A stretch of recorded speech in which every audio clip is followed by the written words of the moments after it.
ایران کا زیر زمین خفیہ ہیڈ کوارٹر، وہ خفیہ جگہ جہاں پر کسی عام انسان کی رسائی ممکن نہیں، فیلڈ مارشل عاصم منیر کو وہاں تک رسائی دی گئی، وہاں ان کا استقبال کیا گیا اور وہاں ایک خفیہ میٹنگ بھی ہوئی۔ فیلڈ مارشل کے دورہ ایران کے دوران ان کو کیا بریفنگ دی گئی اور اس خفیہ ہیڈ کوارٹر میں کیا کچھ ہوا، اس بارے میں بات کرتے ہیں دفاعی تجزیہ کار احمد منصور سے۔ احمد، وہ خفیہ ہیڈ کوارٹر جہاں پر سربراہان مملکت کی رسائی بھی ممکن نہیں، وہاں پر فیلڈ مارشل کو لے جایا گیا، وہاں ان کا استقبال کیا گیا، ان کو بریفنگ دی گئی، وہاں پر اور کیا کچھ ہوا، بریفنگ میں کیا کیا باتیں ہوئیں، ہمارے ناظرین کو ذرا اس بارے میں تفصیل سے بتائیے گا۔ دیکھیں عدیل، یہ بہت ہی اہم یہ ملاقاتیں ہیں اور یہ وزٹ ہے فیلڈ مارشل سید عاصم منیر کا جو ایران میں یہ 48 گھنٹے میں کہتا ہوں کہ جو یہ جنگ بندی کی کوششیں ہیں یہ اس کا سمجھیں کہ یہاں سے اس کا نچوڑ ہے وہ برآمد ہو رہا ہے، اور اسی دوران ہی آپ نے دیکھا ہوگا، پہلے میں یہ بتا دوں کہ جو لبنان اور اسرائیل کا سیز فائر ہے 10 دن کا، اس کا پریزیڈنٹ ٹرمپ ہے جو امریکی پریزیڈنٹ، انہوں نے یہ اعلان کیا، اور ساتھ انہوں نے پھر پاکستان آنے کی جو بات پہلی مرتبہ آفیشل کر دی کہ جیسے ہی یہ معاہدہ ایران کے ساتھ امریکہ کا طے پا جاتا ہے تو پھر وہ پاکستان آئیں گے، اور اس کے لیے پاکستان میں انتظامات، تیاریاں سب کو معلوم ہے وہ چل رہی ہیں، لیکن یہ سب کچھ اس وقت ہوا ہے جب فیلڈ مارشل سید عاصم منیر ایران میں تہران میں جب انہوں نے لینڈ کیا، اور اس کو سب اس نظر سے بھی دیکھ رہے ہیں کہ ایک جنگی ماحول میں ایک انتہائی خطرات جب اس خطے میں، اس ریجن میں، اس ملک میں، ان فضاؤں میں موجود، وہاں پر فیلڈ مارشل کا پاکستان کے army chief of defence forces کا جانا،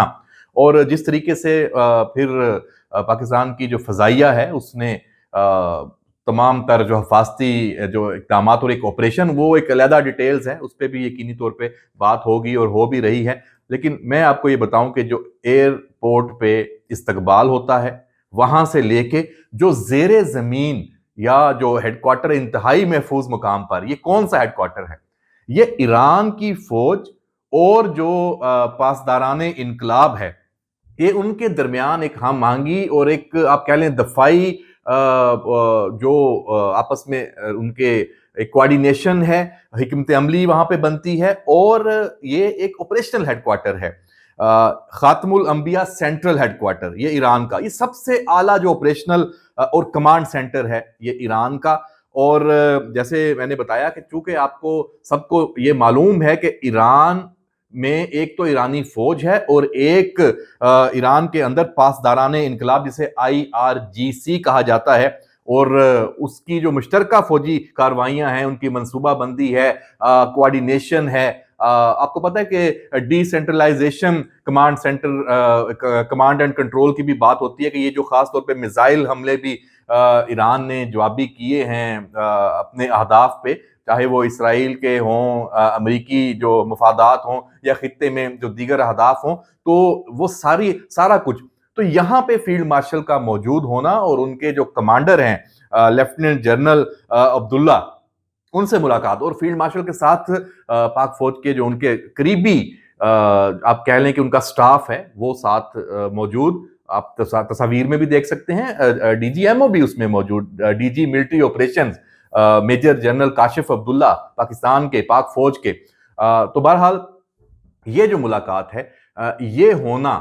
یہ اس کا مطلب کیا ہے؟ اس کا مطلب یہ ہے کہ ایران کے اندر آپ کو معلوم ہے کہ ایک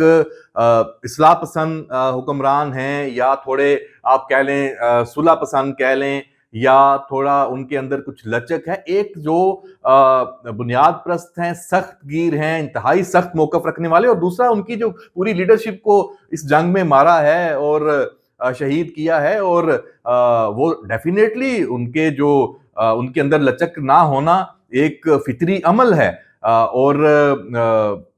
یہاں پہ بھی جا کے فیلڈ مارشل کا ملنا ان سے پوری کمانڈ سے، جو بھی آپ دیکھ لیں، اس میں وزیر خارجہ عباس عراقچی سے لے کے جو سپیکر ہیں باقر جو کالیباف، اور پھر جو ایران کے صدر، سب سے جو اہم ملاقات ہوئی فیلڈ مارشل کی وہاں پہ مسعود پزشکیان، ان کے ساتھ، اور اس کے بعد پھر جو یہ اہم ترین، میں سمجھتا ہوں سب سے اہم یہ ہے، یہاں آج تک کوئی نہیں گیا، یہ اس ہیڈ کوارٹر میں غیر ملکی فوج کا کوئی سربراہ وہاں جائے، اور وہ بھی ایران میں، اور ان حالات میں جہاں سے پوری جنگ کا وہ جواب دے رہے ہیں، جو ابھی یہ اعتماد کا مظہر ہے پاکستان کے اوپر، پاکستان کی فوج کے اوپر، فیلڈ مارشل سید عاصم منیر کے اوپر۔ اسی لیے صدر ٹرمپ نے یہ کہا ہے کہ جو فیلڈ مارشل ہیں اور جو ہمارے وزیر اعظم شہباز شریف ہیں، یہ ایران کے ساتھ جس طرح رابطے میں ہیں اس سارے معاملے میں، میڈیشن میں، اور اس میں جو کام یہ کر سکتے ہیں کوئی نہیں کر سکتا، اور ایران کو جتنا یہ سمجھتے ہیں،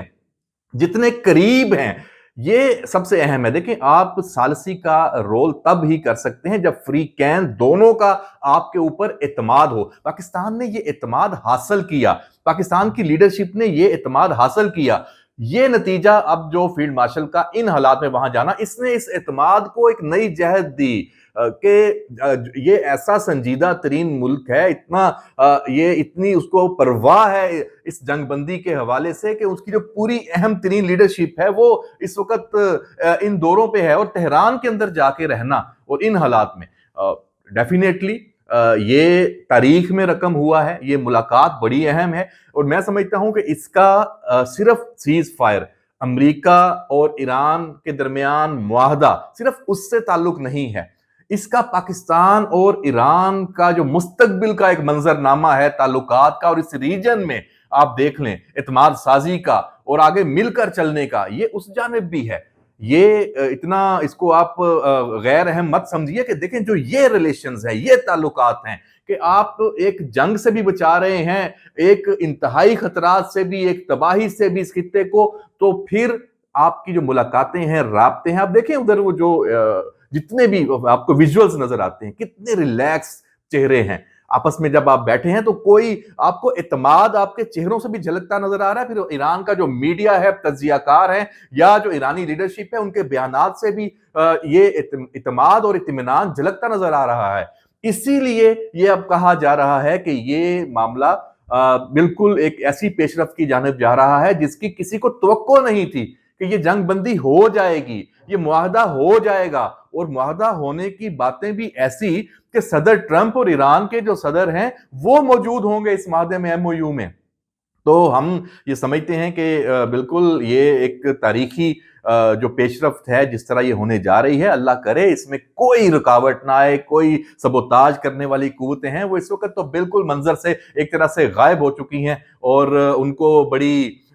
طریقے سے قابو کیا گیا ہے۔ اس میں بھی پاکستان کی لیڈرشپ کا جو ویژن ہے وہ شامل ہے، اور ساری دنیا یہ اس وقت کہہ رہی ہے کہ جو لبنان اور اسرائیل کے درمیان یہ 10 روزہ جنگ بندی ہے، وہ بھی انہی ملاقاتوں۔ دیکھیں، یہ جس وقت یہ اس ہیڈ کوارٹر میں فیلڈ مارشل جاتے ہیں، اس کے ساتھ ہی یہ حزب اللہ اور لبنان کی جو جنگ بندی کی بات ہو جاتی ہے۔ اس کا مطلب یہ ہے کہ فیلڈ مارشل نے وہیں سے پھر میسیجنگ کی صدر ٹرمپ کے ساتھ بھی، اور یہ قائل کیا کہ بھائی یہ جو لبنان والا سیز فائر ہے یہ تو بڑا ضروری ہے، اس کے بغیر تو کہانی نہیں آگے چلے گی۔ تو اس کا مطلب یہ ہے کہ جو یہ شرائط منوانا، اور وہ بھی فریقین سے، یہ بہت ہی اہم ہے، ان میں صدر ٹرمپ سے۔ تو ڈیفینیٹلی یہ جو وزٹ ہے یہ ہی ڈیسائسو ہے، اور جو یہ ہم نے یہ ذکر کیا کہ فیلڈ مارشل کی ملاقاتیں، اور یہاں سپریم کمانڈر، اب وہ انتہائی خفیہ مقامات، یہ ساری جتنی ملاقاتیں ہیں یہ خفیہ مقامات ہی ہیں ایک طرح سے، اور یہ بڑی، اس میں آپ دیکھ لیں کہ اس طرح اوپن جو حالات ہیں، تہران کی لیڈرشپ کو جس طرح ٹارگٹ کیا گیا، وہ جتنے محتاط ہیں، اس میں یہ ایکسیس کسی کو ملنا بڑا ہی اہم ہے۔ سپریم کمانڈر کے ساتھ ملاقات کی بھی باتیں ہیں۔ تو بہرحال جناب، اب جب یہ معاملہ انفولڈ ہو چکا ہے اور یہ سارا ایک کنکلوڈ ہوگا، تو یہ جو ایفرٹس ہیں، کوششیں ہیں، یہ تاریخ میں رقم ہوئی ہیں، اور اس میں فیلڈ مارشل سید عاصم منیر کا جو یہ دورہ ہے، ایک خطے کی سب سے بڑی جنگ کے دوران ایک جنگ کے ماحول میں جانا، اس کے لیے الفاظ نہیں ہیں۔ اس کو فوجی کمانڈرز بھی بہت ہی ایک ڈیرنگ موو قرار دے رہے ہیں، اور اس کو عالمی سطح پہ بھی بہت زیادہ پذیرائی ہے کہ پاکستان کی لیڈرشپ نے اپنا آپ منوایا ہے۔ بہت شکریہ احمد جی، بالکل احمد منصور نے بڑی تفصیل کے ساتھ اس سارے معاملے پر روشنی ڈالی۔ عدیل احمد اور احمد منصور کو اجازت دیجیے گا، اللہ حافظ۔